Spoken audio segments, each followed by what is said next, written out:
தமிழ்நாடு முதலமைச்சர் மு.க.ஸ்டாலின் 2 நாள் அரசுமுறை பயணமாக நேற்று காலை சென்னை விமான நிலையத்திலிருந்து டெல்லி புறப்பட்டுச் சென்றார். டெல்லிக்கு வருகை தந்த முதலமைச்சருக்கு விமான நிலையம் மற்றும் தமிழ்நாடு இல்லத்தில் உற்சாக வரவேற்பு அளிக்கப்பட்டது. இதனையடுத்து நேற்று மாலை பிரதமர் மோடியை முதலமைச்சர் மு.க.ஸ்டாலின் சந்தித்து தமிழ்நாட்டின் வளர்ச்சி திட்டங்கள் குறித்து ஆலோசனை மேற்கொண்டதுடன் தமிழகத்தின் முன்னேற்றத்திற்கான கோரிக்கை மனுக்களையும் அளித்தார். முதலமைச்சராக பொறுப்பேற்ற பிறகு முதல் முறையாக டெல்லி வந்துள்ள முதலமைச்சர் மு.க.ஸ்டாலினுக்கு விமான நிலையத்தில் உற்சாக வரவேற்பளிக்கப்பட்டது. டெல்லி விமான நிலையத்தில் முதலமைச்சர் மு.க.ஸ்டாலினை திமுக பொதுச் செயலாளர் அமைச்சர் துரைமுருகன், நாடாளுமன்ற திமுக குழு தலைவர் டி.ஆர். பாலு, மக்களவை திமுக குழு துணைத் தலைவர் கனிமொழி கருணாநிதி எம்பி மற்றும் டெல்லிக்கான தமிழ்நாட்டின் சிறப்பு பிரதிநிதி ஏ.கே.எஸ். விஜயன் மற்றும் நாடாளுமன்ற கழக உறுப்பினர்கள் உள்ளிட்டோர் சால்வை அணிவித்தும் புத்தகங்கள் வழங்கியும் வரவேற்றனர். முன்னதாக சிறப்பு விமானத்தில் டெல்லி செல்ல சென்னை விமான நிலையம் வந்த முதலமைச்சர் மு.க.ஸ்டாலினுக்கு அமைச்சர்கள் கே.எஸ்.ஆர். ராமச்சந்திரன், எம்.ஆர்.கே. பன்னீர்செல்வம், தாமோ அன்பரசன், தங்கம் தென்னரசு, சி.வி. கணேசன், சேகர் பாபு, ராஜகண்ணப்பன் ஆகியோரும், சட்டமன்ற உறுப்பினர்கள் இ. கருணாநிதி, ஐ. ட்ரீம்ஸ் மூர்த்தி ஆகியோரும் பூங்கொத்து கொடுத்து வரவேற்றனர். டெல்லி விமான நிலையத்திலிருந்து கார் மூலம் டெல்லியில் கட்டப்பட்டு வரும் திமுக கழக அலுவலகமான அறிவாலயத்திற்கு முதலமைச்சர் மு.க.ஸ்டாலின் சென்றார். அங்கு கழகத்தின் கட்சி அலுவலக கட்டுமான பணிகளை அவர் பார்வையிட்டு கட்டுமான பணிகள் குறித்து கேட்டறிந்து ஆலோசனை வழங்கினார். அதனைத் தொடர்ந்து டெல்லியில் உள்ள தமிழ்நாடு இல்லத்திற்கு சென்ற முதலமைச்சர் மு.க.ஸ்டாலினுக்கு காவல்துறையினர் அணிவகுப்பு மரியாதை செலுத்தினர். அதனை முதலமைச்சர் மு.க.ஸ்டாலின் ஏற்றுக்கொண்டார். தமிழ்நாடு இல்லம் சென்ற முதலமைச்சர் மு.க.ஸ்டாலினுக்கு டெல்லி சிறப்பு பிரதிநிதி ஏ.கே.எஸ். விஜயன், நாடாளுமன்ற திமுக குழு தலைவர் மற்றும் திமுக எம்பிக்கள் சிறப்பான வரவேற்பளித்தனர். இதனைத் தொடர்ந்து தமிழ்நாடு இல்லத்தில் உள்ள முத்தமிழறிஞர் கலைஞரின் திருவுருவப் படத்திற்கு முதலமைச்சர் மு.க.ஸ்டாலின் மலர் தூவி மரியாதை செலுத்தினார்.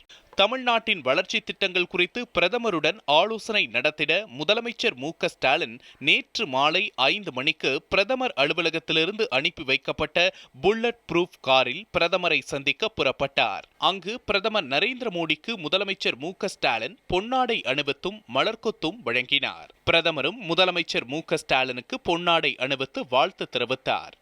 இதனையடுத்து தமிழ்நாட்டின் வளர்ச்சி திட்டங்கள் குறித்து பிரதமருடன் முதலமைச்சர் ஆலோசனை மேற்கொண்டார். மேலும் தமிழகத்தின் வளர்ச்சி திட்டங்கள் குறித்த மனுவினையும் பிரதமரிடம் முதலமைச்சர் வழங்கி அதன் மீது உரிய நடவடிக்கை எடுக்க வலியுறுத்தினார். பிரதமர் முதலமைச்சரின் கோரிக்கைகளை நிறைவேற்ற உரிய நடவடிக்கை எடுப்பதாக உறுதியளித்தார். முதல்ல அனைத்து ஊடக நண்பர்களுக்கு என்னுடைய வணக்கத்தை தெரிவித்துக் கொள்ள விரும்புகிறேன். தமிழ்நாட்டில் நடந்து முடிந்த சட்டமன்ற தேர்தலில் திராவிட முன்னேற்றக் கழகம் வெற்றி பெற்று ஆட்சியை அமைச்சிருக்கு. புதிய அமைச்சரவை என்னுடைய தலைமையில் அமைந்திருக்கு. தமிழ்நாட்டினுடைய முதலமைச்சராக பொறுப்பேற்றதற்கு பிறகு முதல்ல டெல்லி தலைநகருக்கு நான் வந்திருக்கிறேன். இந்த மாலை நேரத்தில் இங்கே வர்றதுக்கு முன்னாடி பிரதமர் மாண்புமிகு நரேந்திர மோடி அவர்களை சந்திச்சுட்டு வந்திருக்கிறேன். கொரோனா என்ற பெருந்தொற்று பெரிய அளவுக்கு பரவி கொண்டிருந்த காரணத்தினால பதவியேற்றுக்கிட்ட உடனே பிரதமரை என்னால் சந்திக்க முடியல. முன்கூட்டியே நியாயமாக சந்திச்சிருக்கணும். அதனால் அந்த வாய்ப்பை நான் பெற முடியல. இப்போ தொற்று தமிழ்நாட்டில் மட்டும் இல்லை, இந்தியா முழுக்க குறைஞ்சிக்கிட்டு வரக்கூடிய நிலையில் இருக்குது. அதனால் பிரதமரிடத்தில் நான் நேரம் கேட்டேன். அவரும் நேரத்தை ஒதுக்கி கொடுத்து அதை ஒதுக்கி தந்த அந்த நேரத்தை பயன்படுத்தி பிரதமர் சந்திச்சு வந்திருக்கிறோம். பிரதமருடைய சந்திப்பு என்பது ஒரு மகிழ்ச்சியான சந்திப்பாக, இன்னும் சொல்லப்போனால் மன நிறைவை தரக்கூடிய ஒரு சந்திப்பாக இருந்தது என்பதை நான் உங்களுக்கு தெரிவிக்க விரும்புகிறேன். அவர் எனக்கு போன உடனே முதல்ல வாழ்த்துக்களை சொன்னார். முதலமைச்சராக பொறுப்பேற்றிருக்கக்கூடிய, தமிழகத்துடைய முதலமைச்சராக பொறுப்பேற்றிருக்கக்கூடிய எனக்கு வாழ்த்து சொன்னார். அந்த வாழ்த்தை பெற்று அவருக்கு நான் என்னுடைய நன்றியை சொல்லியிருக்கிறேன். தமிழ்நாட்டினுடைய வளர்ச்சி திட்டங்களுக்கு முழு ஒத்துழைப்பு தருவேன் அப்படிங்கிற உறுதிமொழியை அவர் எங்களுக்கு வழங்கியிருக்கிறாரு. எந்த கோரிக்கையாக இருந்தாலும் என்னோட எந்த நேரத்திலும் தொடர்பு கொள்ளலாம் என்பதையும் வெளிப்படையாகவே எங்களோட சொல்லியிருக்கிறாரு. தமிழ்நாட்டுக்கு தேவையான திட்டங்களையும் கோரிக்கைகளையும் முழுமையாக தயாரித்து அவர்கிட்ட மெமரண்டம் கொடுத்துருக்குறோம். அதை முழுமையாக இப்போ சொல்ல எனக்கு நேரம் இல்லை. அதனால் தலைப்புச் செய்தியாக உங்களுக்கு சொல்ல விரும்புவது, முக்கியமாக கூடுதலான தடுப்பூசியை தமிழ்நாட்டுக்கு வழங்கணும். செங்கல்பட்டு மற்றும் ஊட்டியில் இருக்கக்கூடிய தடுப்பூசி நிறுவனங்கள், தொழிற்சாலைகள் அதை உடனடியாக செயல்பட வைக்கணும். அதே போல் தமிழ்நாட்டிற்கு வர வேண்டிய நிதி ஆதாரங்களை ஒன்றிய அரசு முழுமையாக வழங்கணும். ஜிஎஸ்டி வரி பாக்கி தொகையை முழுமையாக தமிழ்நாட்டிற்கு தரணும். நீர் பிரச்சனையும் எடுத்து சொல்லியிருக்கிறோம். நீட் உள்ளிட்ட அனைத்து நுழைவுத் தேர்வுகளும் ரத்து செய்யப்பட வேண்டும். திருக்குறள் தேசிய நூலாக அறிவிக்கப்பட வேண்டும் என்ற கோரிக்கை எடுத்து வச்சிருக்கிறோம். காவேரி நீருக்கு தடையாக இருக்கக்கூடிய மேகதாது அணை திட்டத்துக்கான அனுமதியை ரத்து செய்யணும் அப்படிங்கிற கோரிக்கையும் சொல்லியிருக்கிறோம். முல்லை பெரியார் அணையினுடைய நீர்மட்டம் 152 அடியாக உயர்த்தப்பட வேண்டும். கோதாவரி காவேரி இணைப்பு, காவேரி குண்டாறு இணைப்பு திட்டங்களுக்கு முன்னுரிமை தர வேண்டும். இலங்கை கடற்படையினால் தொல்லைக்கு உள்ளாகி வரக்கூடிய தமிழ்நாடு மீனவர்கள் பாதிக்கப்படுவதற்கு ஒரு நிரந்தர தீர்வை காண வேண்டும். கச்சத்தீவு மீட்கப்பட வேண்டும். புதிய மின்சார சட்டம் விலக்கிக் கொள்ளப்பட வேண்டும்.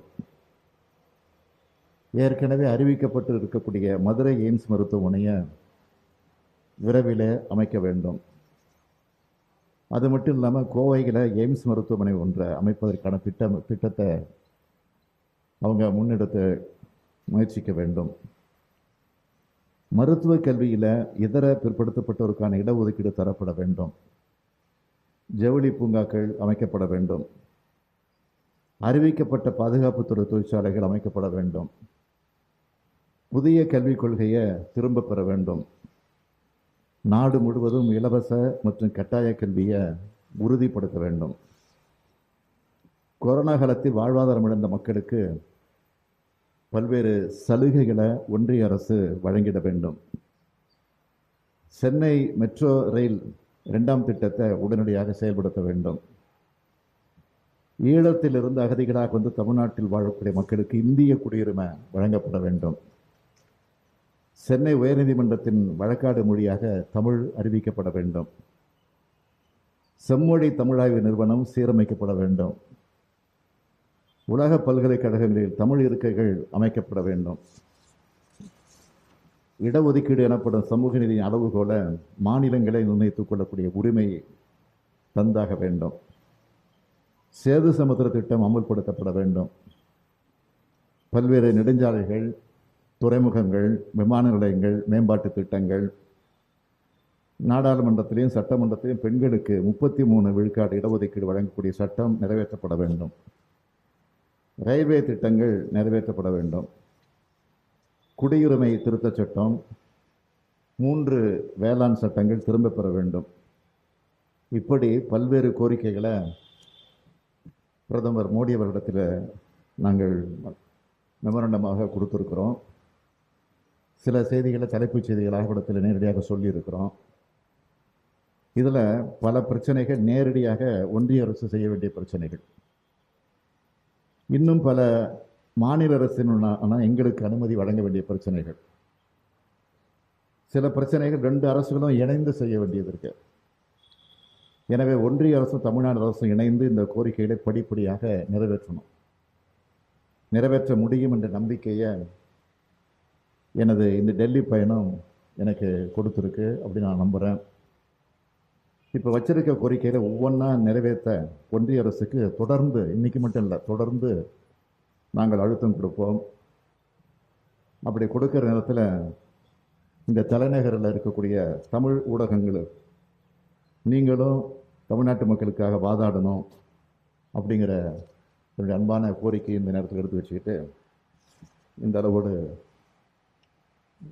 பிரதமரிடத்தில் எடுத்து சொன்ன இந்த கோரிக்கைகளை சுட்டி காட்டியிருக்கிறேன். வேறு ஏதாவது கேட்கணும்னு நினச்சிங்கன்னா இது கேட்கலாம்.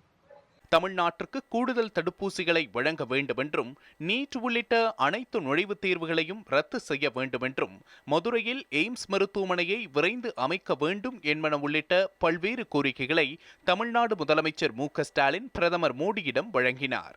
தமிழ்நாடு முதலமைச்சர் மு.க.ஸ்டாலின் நேற்று மாலை புதுடெல்லியில் பிரதமரை சந்தித்து மனு அளித்த பின்னர் தமிழ்நாடு இல்லத்தில் செய்தியாளர்களை சந்தித்தார். அப்போது செய்தியாளர்களின் பல கேள்விகளுக்கு முதலமைச்சர் மு.க.ஸ்டாலின் பதிலளித்தார். தமிழ்நாட்டிற்கு தேவையான திட்டங்களையும் கோரிக்கைகளையும் முழுமையாக தயாரித்து பிரதமரிடம் வழங்கியிருப்பதாக முதலமைச்சர் தெரிவித்தார். அதில் முக்கியமாக கூடுதலாக தடுப்பூசிகளை தமிழ்நாட்டிற்கு வழங்க வேண்டும், செங்கல்பட்டு மற்றும் ஊட்டியில் இருக்கக்கூடிய தடுப்பூசி தொழிற்சாலையை உடனடியாக செயல்பட வைக்க வேண்டும், அதேபோல தமிழ்நாட்டிற்கு வரவேண்டிய நிதி ஆதாரங்களை ஒன்றிய அரசு முழுமையாக வழங்க வேண்டும், ஜிஎஸ்டி வரி நிலுவைத் தொகையை முழுமையாக தமிழ்நாட்டிற்கு தர வேண்டும், நீர் பிரச்சனைகளையும் எடுத்துரைத்திருப்பதாக முதலமைச்சர் மு.க.ஸ்டாலின் தெரிவித்தார். திருக்குறளை தேசிய நூலாக அறிவிக்க வேண்டுமென்றும் எடுத்துரைத்திருப்பதாக தமிழ்நாடு முதலமைச்சர் மு.க.ஸ்டாலின் தெரிவித்தார். காவிரி நீருக்கு தடையாக இருக்கக்கூடிய மேகதாது அணை திட்டத்திற்கான அனுமதியை ரத்து செய்ய வேண்டும் என்ற கோரிக்கையையும் கூறியிருப்பதாக முதலமைச்சர் தெரிவித்தார். காவிரி நீருக்கு தடையாக இருக்கக்கூடிய மேகதாது அணை திட்டத்திற்கான அனுமதியை ரத்து செய்ய வேண்டும் என்ற கோரிக்கையையும் வைத்திருப்பதாக முதலமைச்சர் தெரிவித்தார். முல்லை பெரியாறு அணையின் நீர்மட்டம் 152 அடியாக உயர்த்தப்பட வேண்டும், கோதாவரி காவிரி குண்டாறு இணைப்பு திட்டங்களுக்கு முன்னுரிமை தர வேண்டும், இலங்கை கடற்படையினரால் தொல்லைக்கு உள்ளாகி வரக்கூடிய தமிழ்நாட்டு மீனவர்கள் பாதிக்கப்படுவதற்கு ஒரு நிரந்தர தீர்வு காண வேண்டும், கச்சத்தீவு மீட்கப்பட வேண்டும், புதிய மின்சார சட்டம் விலக்கிக் கொள்ளப்பட வேண்டும், ஏற்கனவே அறிவிக்கப்பட்டிருக்கக்கூடிய மதுரை எய்ம்ஸ் மருத்துவமனையை விரைவில் அமைக்க வேண்டும், அது மட்டுமல்லாமல் கோவையிலும் எய்ம்ஸ் மருத்துவமனையை அமைப்பதற்கான திட்டத்தை அவர்கள் முன்னெடுத்து முயற்சிக்க வேண்டும், மருத்துவ கல்வியில் இதர பிற்படுத்தப்பட்டோருக்கான இடஒதுக்கீடு தரப்பட வேண்டும், ஜவுளி பூங்காக்கள் அமைக்கப்பட வேண்டும், அறிவிக்கப்பட்ட பாதுகாப்புத்துறை தொழிற்சாலைகள் அமைக்கப்பட வேண்டும், புதிய கல்விக் கொள்கையை திரும்பப் பெற வேண்டும், நாடு முழுவதும் இலவச மற்றும் கட்டாய கல்வியை உறுதிப்படுத்த வேண்டுமென்றும் முதலமைச்சர் வலியுறுத்தியுள்ளார். கொரோனா காலத்தில் வாழ்வாதாரம் இழந்த மக்களுக்கு பல்வேறு சலுகைகளை ஒன்றிய அரசு வழங்கிட வேண்டுமென்றும், சென்னை மெட்ரோ ரயில் 2ஆம் திட்டத்தை உடனடியாக செயல்படுத்த வேண்டும், ஈழத்திலிருந்து அகதிகளாக வந்து தமிழ்நாட்டில் வாழக்கூடிய மக்களுக்கு இந்திய குடியுரிமை வழங்கப்பட வேண்டுமென்றும், சென்னை உயர்நீதிமன்றத்தின் வழக்காடு மொழியாக தமிழ் அறிவிக்கப்பட வேண்டும், செம்மொழி தமிழாய்வு நிறுவனம் சீரமைக்கப்பட வேண்டுமென்றும், உலக பல்கலைக்கழகங்களில் தமிழ் இருக்கைகள் அமைக்கப்பட வேண்டுமென்றும் பிரதமர் தமிழ்நாடு முதலமைச்சர் மு.க.ஸ்டாலின் வலியுறுத்தியுள்ளார். இடஒதுக்கீடு எனப்படும் சமூக நீதியின் அளவுகோலை மாநிலங்களே நிர்ணயித்துக் கொள்ளக்கூடிய உரிமையை தந்தாக வேண்டும், சேது சமுத்திர திட்டம் அமல்படுத்தப்பட வேண்டும், பல்வேறு நெடுஞ்சாலைகள், துறைமுகங்கள், விமான நிலையங்கள், மேம்பாட்டு திட்டங்கள், நாடாளுமன்றத்திலும் சட்டமன்றத்திலும் பெண்களுக்கு 33 விழுக்காடு இடஒதுக்கீடு வழங்கக்கூடிய சட்டம் நிறைவேற்றப்பட வேண்டும் என்றும், ரயில்வே திட்டங்கள் நிறைவேற்றப்பட வேண்டும், குடியுரிமை திருத்தச் சட்டம், 3 வேளாண் சட்டங்கள் திரும்பப் பெறப்பட வேண்டும், சென்னை சேலம் பசுமை வழிச்சாலை திட்டத்தை கைவிட வேண்டுமென்றும் முதலமைச்சர் வலியுறுத்தியுள்ளார். இப்படி பல கோரிக்கைகளை பிரதமரிடம் கொடுத்திருப்பதாகவும், சில செய்திகளை தலைப்புச் செய்திகளாக நேரடியாக சொல்லி இருப்பதாகவும், இதில் பல பிரச்சனைகள் நேரடியாக ஒன்றிய அரசு செய்ய வேண்டிய பிரச்சனைகள் என்றும், இன்னும் பல மாநிலங்களுக்கு மத்திய அரசு அனுமதி வழங்க வேண்டிய பிரச்சனைகள் என்றும், சில பிரச்சனைகள் 2 அரசுகளும் இணைந்து செய்ய வேண்டிய முன்னெடுப்புகள் என்றும் முதலமைச்சர் மு.க.ஸ்டாலின் தெரிவித்தார். எனவே ஒன்றிய அரசும் தமிழ்நாடு அரசும் இணைந்து இந்த கோரிக்கைகளை படிப்படியாக நிறைவேற்ற வேண்டுமென்றும், நிறைவேற்ற முடியும் என்ற நம்பிக்கையை எனது இந்த டெல்லி பயணம் எனக்கு கொடுத்திருப்பதாகவும் முதலமைச்சர் மு.க.ஸ்டாலின் தெரிவித்தார். மேலும் இப்போது வைத்திருக்கும் கோரிக்கைகளை ஒவ்வொன்றாக நிறைவேற்ற ஒன்றிய அரசுக்கு இன்றைக்கு மட்டுமல்ல தொடர்ந்து தாங்கள் அழுத்தம் கொடுக்கப் போவதாகவும், அப்படி கொடுக்கும் நேரத்தில் இந்த தலைநகரில் இருக்கக்கூடிய தமிழ் ஊடகங்களும் தமிழ்நாட்டு மக்களுக்காக வாதாட வேண்டும் என்கிற அன்பான கோரிக்கையையும் முதலமைச்சர் எடுத்து வைத்தார். பிரதமரிடம் தமிழ்நாடு முதலமைச்சர் வைத்த கோரிக்கைகள்: 1. நீர்வளம் சார்ந்த கோரிக்கைகள். மேகதாதுவில் அணை கட்டும் திட்டத்தை கைவிட வேண்டும். முல்லை பெரியார் அணையின் நீர்மட்டம் 152 அடியாக உயர்த்தப்பட வேண்டும். கோதாவரி, காவிரி மற்றும் காவிரி குண்டாறு இணைப்பு திட்டங்களை நிறைவேற்ற வேண்டும். உச்சநீதிமன்ற ஆணைக்கிணங்க காவிரி நதிநீரை இந்த ஆண்டு விடுவிக்க வேண்டும். மீன்வளம். இந்தியா இலங்கை இடையேயான பகுதிகளில் மீன்பிடிக்கும் மீனவர்களின் பாதுகாப்பை உறுதி செய்ய வேண்டும். கச்சத்தீவை மீட்டு தமிழக மீனவர்கள் மீன்பிடிக்கும் உரிமைகளை திரும்ப பெற்றுத்தர வேண்டும். மீனவர்களின் நலனுக்காக தேசிய ஆணையம் அமைக்கப்பட வேண்டும். எரிசக்தி. நிலக்கரி வழங்குவதில் உள்ள சிக்கல்கள் தீர்க்கப்பட வேண்டும். மின்சார திருத்தச் சட்டம் 2020 திரும்பப் பெற வேண்டும். நிதி. மாநிலங்களுக்கு வரவேண்டிய செஸ் மற்றும் கூடுதல் கட்டணங்களின் பகிர்வை தர வேண்டும். 14வது நிதிக்குழுவில் நிலுவையில் உள்ள நிதியினை அளிக்க வேண்டும். நிலுவையில் உள்ள மாநிலத்திற்கு தர வேண்டிய ஜிஎஸ்டி தொகையை தர வேண்டும். ஆரோக்கியம். மருத்துவ மற்றும் இதர படிப்புகளுக்கான நீட் தேர்வை ரத்து செய்ய வேண்டும். தமிழ்நாட்டில் எய்ம்ஸ் மருத்துவமனை கட்டும் திட்டத்தை விரைவுபடுத்த வேண்டும். புதிதாக தமிழ்நாட்டில் கோயம்புத்தூரில் புதிய எய்ம்ஸ் மருத்துவமனை அமைக்கப்பட வேண்டும். கூடுதல் தடுப்பூசிகளை வழங்க வேண்டும். அனைத்திந்திய மருத்துவ படிப்பில் OBC இடஒதுக்கீடு வழங்கப்பட வேண்டும். விவசாயம். 3 விவசாய திருத்தச் சட்டங்களும் ரத்து செய்யப்பட வேண்டும். தொழில்துறை. செங்கல்பட்டு மற்றும் குன்னூர் தடுப்பூசி மையங்களை செயல்பாட்டுக்கு கொண்டு வர வேண்டும். மெகா ஜவுளி பூங்காக்கள் அமைக்கப்பட வேண்டும். பள்ளி கல்வி. தேசிய கல்விக் கொள்கை திரும்ப பெறப்பட வேண்டும். அனைத்து குழந்தைகளுக்கும் இலவச மற்றும் கட்டாய கல்விச் சட்டம் அமல்படுத்தப்பட வேண்டும். சிறு குறு நடுத்தர தொழில்களுக்கு சிறப்பு நிவாரண உதவிகள் அறிவிக்கப்பட வேண்டும். சென்னை மெட்ரோ ரயில் திட்டத்தின் 2வது பாகத்திற்கு அனுமதி அளிக்கப்பட வேண்டும். தமிழ் மொழி இந்தியாவின் அலுவல் மொழியாகவும் சென்னை உயர்நீதிமன்றத்தின் வழக்காடு மொழியாகவும் அறிவிக்கப்பட வேண்டும். தமிழகத்தில் உள்ள ஒன்றிய அலுவலகங்கள் மற்றும் பொதுத்துறை நிறுவனங்களில் தமிழர்களுக்கு முன்னுரிமை அளிக்கப்பட வேண்டும். திருக்குறளை தேசிய நூலாக அறிவிக்க வேண்டும். பிற்படுத்தப்பட்டோரை அடையாளம் காண வருமான வரம்பு என்னும் அளவீட்டை கைவிட வேண்டும். மிகவும் பிற்படுத்தப்பட்ட பட்டியலின மக்களின் இடஒதுக்கீட்டில் மாநில அரசுகளே அந்தந்த மாநில பங்கீட்டில் இடஒதுக்கீடு அளிக்க சட்டம் இயற்ற வேண்டும். சென்னை துறைமுகம் மதுரவாயில் சாலை திட்டத்தை விரைந்து செயல்படுத்த வேண்டும். சென்னை விமான நிலையம் செங்கல்பட்டு சாலை திட்டத்தை விரைந்து செயல்படுத்த வேண்டும். சென்னை சேலம் பசுமை வழிச்சாலை திட்டத்தை கைவிட வேண்டும். சென்னையில் உச்சநீதிமன்ற கிளை அமைக்கப்பட வேண்டும். உலக தரத்திலான புதிய சர்வதேச விமான நிலையம் சென்னையில் அமைக்கப்பட வேண்டும். சேலம் மற்றும் தூத்துக்குடி விமான நிலையங்களை நவீனமயமாக்க வேண்டும். மதுரை விமான நிலையத்தை சர்வதேச விமான நிலையமாக்க வேண்டும். நாடாளுமன்றம் மற்றும் சட்டமன்றத்தில் பெண்களுக்கு 33% இடஒதுக்கீடு வழங்கும் மசோதா நிறைவேற்றப்பட வேண்டும். மகாத்மா காந்தி தேசிய ஊரக வேலைவாய்ப்பு திட்டத்திற்கான நாட்களை 150 நாட்களாக உயர்த்த வேண்டும். நகர்ப்புற வேலைவாய்ப்பு திட்டத்தை உருவாக்க வேண்டும். தமிழ்நாட்டில் புதிய ரயில்வே திட்டங்களை உருவாக்க வேண்டும். குடியுரிமை திருத்தச் சட்டத்தை திரும்ப பெற வேண்டும். சென்னையில் மீண்டும் அறிவுசார் சொத்துரிமை ஆணையம் தொடர அனுமதிக்க வேண்டும். தமிழ்நாட்டில் ஹைட்ரோ கார்பன் மற்றும் நியூட்ரினோ திட்டங்களை கைவிட வேண்டும். சுற்றுச்சூழல் தாக்க வரைவு 2020 திரும்ப பெற வேண்டும்.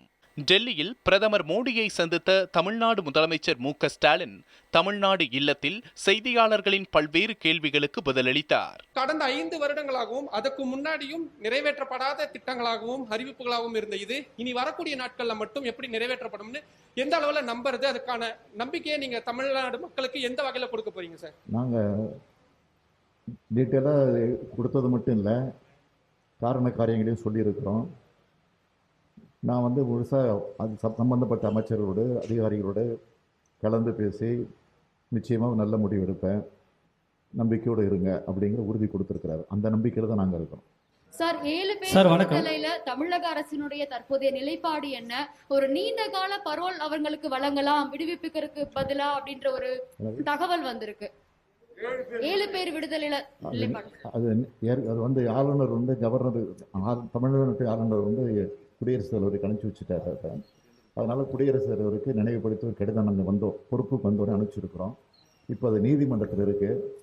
அது போகிற போக்கை எப்படின்னு பார்த்துக்கிட்டு அதுக்கு பிறகு எங்களுடைய முறையை நாங்கள் கடைபிடிப்போம். சார் வணக்கம். சார் வணக்கம் சார். சார் டிஎம்கே மேனிஃபெஸ்டோவில் மகளிருக்கு 1000 ரூபாய் உரிமை தொகையும் முதியோருக்கான உதவித்தொகை 1500 உயர்த்தப்படும்னு சொல்லியிருந்தீங்க. அது தொடர்பாக இன்னைக்கு பிரதமருடனான கோரிக்கையில் நிதி உதவி கொடுக்கணும்னு கேட்டிருக்கீங்களா? தமிழகத்தில் அந்த திட்டங்கள் எப்போது செயல்படுத்தப்பட வாய்ப்பு இருக்கு? ஆட்சிக்கு வந்து 40 நாள் ஆயிருக்கு. எந்த அளவுக்கு தேர்தல் நேரத்தை அறிவித்த உறுதிமொழியை காப்பாற்றிக்கிட்டு இருக்கோங்கிறது உங்களுக்கு தெரியும். நிச்சயமாக தேர்தல் நேரத்தில் தேர்தல் நேரத்தில் என்ன சொன்ன உறுதிமொழிகளும் வாக்குறுதிகளையும் படிப்படியாக நிறைவேற்றுகிற முயற்சி நாங்கள் ஈடுபடுவோம். அதற்கான முயற்சியில் தொடர்ந்து ஈடுபட்டு இருக்கோம். சார், இந்தியா ஹெட் சார்பாக உங்களுக்கு வணக்கம். தடுப்பூசி பற்றி தான் என்னோட கொஸ்டினும். இப்போ வந்து 2 நாள் முதல் ஒரு 6 லட்சம் சொச்சம் தடுப்பூசி அவங்க மத்திய அரசு கொடுத்துருக்காங்க. ஆனால் இந்த கடந்த ஒரு மாசத்துல வேக்சினேஷன் டிரைவை ஸ்டாப் பண்ணுறதா இருந்துச்சு. ஸோ நான் என்ன கேட்குறேன்னா, இது ஒரு மாதிரி ஒரு டிரான்ஸ்பெரன்சி, ஒரு கிளாரிட்டி எப்போ வரும்னு உங்களுக்கு தோணுது? அது வந்து முறையாக கேட்குற அளவுக்கு கொடுத்துட்டாங்கன்னா அந்த டிரான்ஸ்பரன்சி கரெக்டாக வந்துடும். தடுப்பூசி பற்றாக்குறையை கூட சொல்லக்கூடாதுன்னு ஒன்றிய அரசு சொல்லிக்கிட்டு இருக்கு. அதுலேருந்து நீங்கள் புரிஞ்சிக்க வேண்டியது தான். இதுக்கு மேலே சொல்ல வேண்டிய அவசியம் இல்லை. அதாவது தமிழ்நாட்டுக்கு போதுமான தடுப்பூசி இது வரைக்கும் வழங்கலைங்கிறது உண்மை தான், நம்ம இருக்கல. ஆனால் அதுக்கும் இந்த கோரிக்கையில் வச்சுருக்கோம், தடுப்பூசி போதுமான அளவுக்கு வழங்கணும்னு சொல்லி. அவரும் வழங்குறதா உறுதியளிச்சிருக்கிறாரு. அப்பப்போ தொலைபேசியிலே பிரதமரிடத்திலையும் சம்மந்தப்பட்ட அமைச்சரிடத்திலையும் தொலைபேசியிலையும் நாங்கள் பேசி கொண்டிருக்கிறோம். அப்பப்போ அனுப்பிச்சி வைக்கிறாங்க. அவங்களுக்கு இருக்கிற கஷ்டத்தை சொல்கிறாங்க. இருந்தாலும் செங்கல்பட்டில் இருக்கிற, நீலகிரி மாவட்டத்தில் இருக்கிற தடுப்பூசி மருந்து தயாரிக்கிற தொழிற்சாலைகளை ஏற்கனவே இதை ஓரளவுக்கு சால்வ் பண்ண முடியும் அப்படிங்கிற அந்த முயற்சியில் ஈடுபட வேணுங்கிற கோரிக்கை தொடர்ந்து வச்சுக்கிட்டு இருக்கிறோம். இன்னைக்கும் பிரதமரிடத்திலையும் சொல்லியிருக்கோம். டெல்லிக்கு 2 நாள் பயணம் மேற்கொண்டுள்ள முதலமைச்சர் மு.க.ஸ்டாலின் இன்று அகில இந்திய காங்கிரஸ் கட்சியின் தலைவர் திருமதி சோனியா காந்தி உள்ளிட்ட கட்சித் தலைவர்களை சந்தித்து கலந்துரையாடினார்.